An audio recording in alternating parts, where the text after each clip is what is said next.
surrounded by several major oil executives in the White House East Room today. President Trump declared that he will personally decide which companies will be allowed to enter and rebuild Venezuela's energy infrastructure. The same oil executives, though, left the White House without making real firm commitments when it comes to a Trump-backed oil deal in Venezuela. Obviously, there's a lot of concerns about going in there, the lack of infrastructure, the lack of government stability. We'll see what plays out. It's only been less than a week since U.S. forces captured the country's president, Nicolas Maduro, and brought him here to New York. And there are still questions about the White House's preferences when it comes to who's going to lead Venezuela in the future.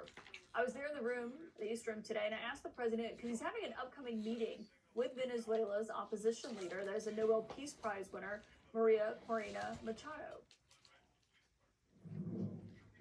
On Venezuela and your meeting with Machado next week, if she gives you her Nobel Peace Prize, will that change your view about her running that country?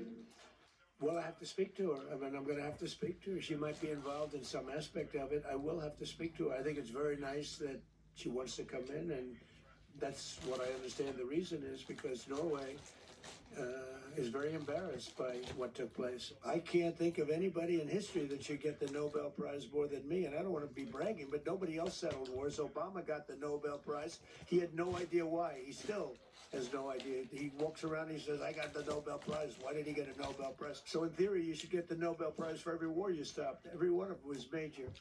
But I don't care about that. What I care about is saving lives. I've saved tens of millions of lives. You know, the Prime Minister of Pakistan came here, and he made a very public statement. He said that President Trump saved minimum 10 million lives having to do with Pakistan and India, and that was going to be raging. So, you know, but I'm honored that she's coming here. I look forward to meeting her, yes. I'm joined by my top political sources tonight, Jamal Simmons and Jonah Goldberg. And Jonah, I wonder what you made of that answer, because, you know, basically I asked the question because after Maduro had been captured, there was a question to the president last Saturday about Machado, someone that the president had been speaking with, had a relationship with. People thought maybe she is going to be the next leader. And he said she didn't have the respect or support to do so. And now she's coming to the White House next week and has said, in essence, that she is willing to give him her Peace Prize.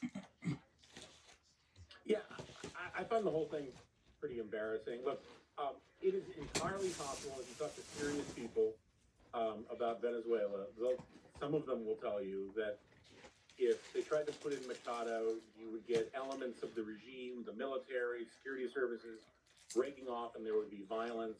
So they made a very cynical move about using Delcy Rodriguez, the vice president, who is as much of a Chavista as Maduro ever was, to run the regime. So it's not regime change, it's just replacement of the boss. And so you can make a cynical realpolitik case for that. There was no need for Trump to humiliate Machado and talk about how she's weak and she can't do it, and now he's making her grovel and offer her Nobel Prize. That is entirely gratuitous and unnecessary, and it undermines what's left of any moral authority we have to talk about democracy around. Jamal, when you listened to that answer, what stood out to you? Well, what stands out about all of this is the split screen that we're seeing right now of a president who is acting in the Western Hemisphere with great intensity and with violence to accomplish his goals if he wants to. While in Ukraine, what we see is a president pulling back and restraining American allies, and then talking about going after Greenland, which is property of another ally in Denmark. So the fact that we have a president who will use his power when he thinks it's up to something that is what he wants, but won't use it when it goes to the alliances that have kept America safe for the last 80 years, is something that really is concerning. Yeah, well, and, you know, obviously, Jonah, the whole reason they were there today, all these major oil CEOs, was so the White House could get them to commit to that. The instability is a big part of it in terms of, you know, their real hesitancy about going into Venezuela, investing tens of billions of dollars into something that they don't know is a sure thing at this point. They actually brought up several issues, I thought kind of surprisingly, in front of the president and in front of the cameras when we were in there. This is, for just those who missed it, a taste of what they said. If we look at the legal and commercial constructs and frameworks in place today in Venezuela, today it's uninvestable. And so significant changes have to be made to those commercial frameworks, the legal system. The debt needs to be restructured in the financing to deliver the billions of dollars that are required to restore their energy infrastructure. Ryan Lance there had noted they had a $12 billion loss from when they had to pull out when Maduro was leading Venezuela. And the president said pretty clearly they're not going to get it back. Maybe they could write it off. And he, maybe jokingly, maybe not so jokingly, said it's already been written off. I mean, it just went to show you, Jonah, the concerns that they have and not ready to commit yet, it seems like.